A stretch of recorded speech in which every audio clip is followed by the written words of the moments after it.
A good collaboration between the interviewer and the interpreter can lead to a good quality interview from a child.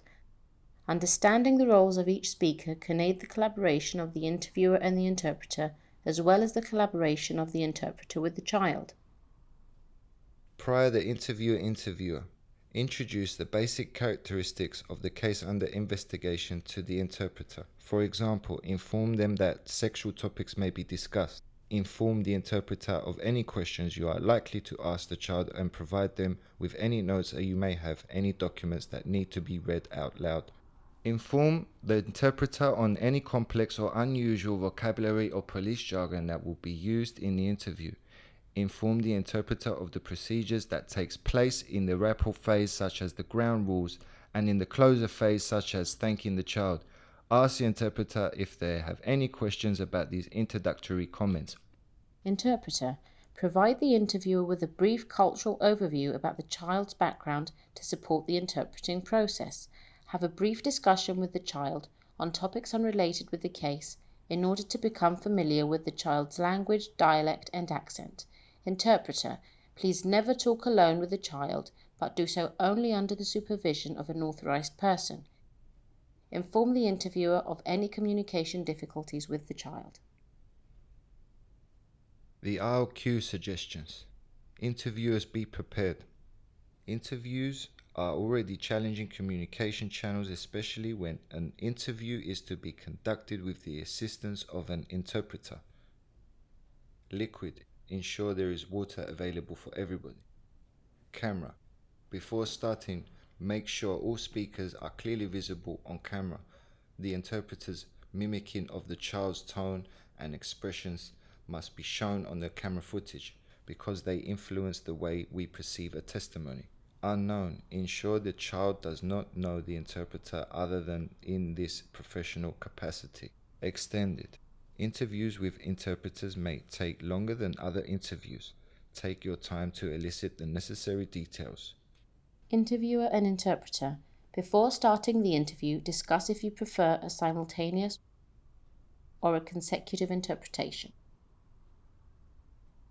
Interviewer. In case you choose a consecutive interpretation, please give time for the interpreter to finalize without interrupting. Interpreter.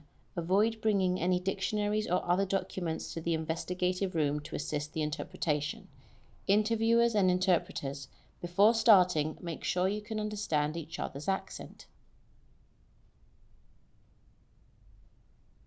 Interviewer. At the rapport phase of the interview, you should introduce both you and the interpreter to the child and provide a brief description of each other's role. For example, my name is John, I am a police officer, I will be asking questions. Emma is our interpreter and she will be interpreting these questions. Interviewer. Inform the child that they can ask for a break and remind the child to point out if there is something they do not understand. During the interview, you are advised to follow the FAIR guidelines. First person. Both you and the interpreter should use the first person. Interviewer. Direct your question to the child and not to the interpreter. For example, address the child and say, "Tell me what happened." Do not look at the interpreter and say, "Ask her to tell me what happened." Approaches. Interviewer. Do not shorten the questions to make the interpretation easier. Ask the question as you would have asked it without the interpreter's presence. Interviewer. Follow the National Interviewing Guidelines. Research suggests that tell, explain, describe approaches are one of the safest to rely on. An example would be, "Tell me about it." Another safe approach is the use of silence and facilitators, such as and go on. Interviewer. Avoid asking yes/no questions like "Was it tall?" and choice questions like "Was the car white or blue?" Avoid suggestive or leading or misleading approaches. For example, do not ask questions like "He was tall, wasn't he?" or questions that introduce a new case detail like "I know he was a tall person." Interpreter. Interpret the approaches or questions as they are phrased. Use the exact same words the interviewer used. Do not change the type of question. For example, do not turn a question to a leading question or an open-ended approach into a yes/no question.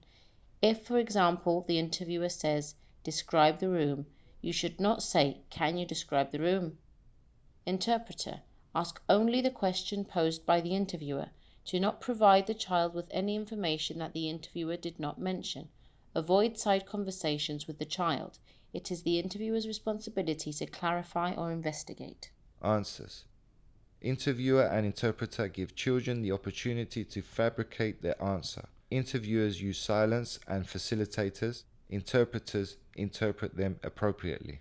Repeating questions. Interpretation may make communication challenging. Interviewer. You may need to repeat questions to clarify some things. If this is necessary, remind the child that you are repeating the question to make sure that you clearly understood. Rephrase the question by using different words. Follow the guidelines on how best to ask repeating questions. Eye contact. Interviewer maintain eye contact with the child and not the interpreter. Interviewer and interpreter encourage the child to have eye contact with the interviewer.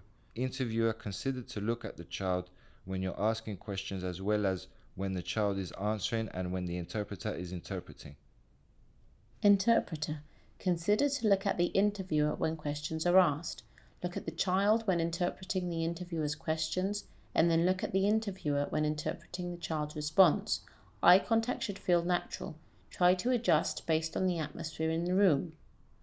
Interpreter. Emphasize the same words that the interviewer and child emphasized. Replicate the manner of speech, tone or intonation such as hesitation used by the interviewer and the child.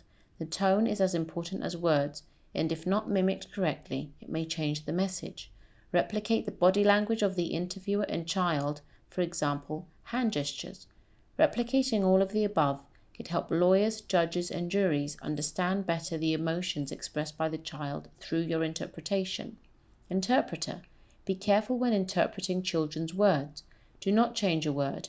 For example, if the child says boobies, don't say breast, but interpret this as boobies. Children's words should be accurately interpreted. Interpreter. Interpret word for word and not a summary of what is said. If the child elaborates their answers, consider taking notes. If the child says, "I do not understand," do not rephrase the question, but pass this reply to the interviewer. Interpreter. Remain neutral by not siding with either the interviewer or the child. There may be ongoing linguistic issues as information may be encoded differently from one language to another. Interpreter. Point out any misunderstandings or issues to the interviewer. For example, you may need to explain to the interviewer that the interpretation may sound slightly longer as the child's language is more descriptive than the interviewer's language. A debriefing after the interview can be a useful way to discuss any feedback regarding the calibration. For example, concerns on the interpretation. Interpreters should be provided with the contact details of relevant psychologists and charities.